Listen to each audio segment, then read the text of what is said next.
मैं बोलना चाहता हूँ, मुझे रिपोर्ट्स आए हैं कि कई कई जगह में कोई लोग तिपरा मोथा या आईएनपीटी के नाम में गुंडागर्दी कर रहे हैं।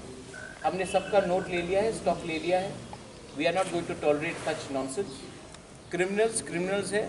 और मैंने अपने पार्टी मेंबर्स को क्लियरली इंडिकेट कर दिया, बिकॉज पार्टी का फिर रीजनरेशन होगा, because INPT and Tipra is going to be become one. तो पार्टी का वो कॉन्स्टिट्यूशन और अकोमोडेशन में हम लोग को करना पड़ेगा। बट हम लोग कोई भी अगर एक आदमी भी अगर तिपरा मोथा के नाम में चंदा उठा रहा है तो मैं जनरल पब्लिक को बोलूँगा कि 1 रुपया नहीं देने के लिए ये लोग महाराजा का नाम लेकर अपना फ़ायदा देख रहे हैं। Don't cooperate with them. और तिपरा मोथा का ऑफिशियल जो अनाउंसमेंट होगा अलॉन्ग विद टॉक विद आईएनपीटी हम लोग करेंगे। ऑफिशियली होगा, थ्रू प्रेस रिलीज होगा। कोई भी जाकर अपने आप को तिपरा का लीडर बोले उसको आप एक्सेप्ट मत कीजिए।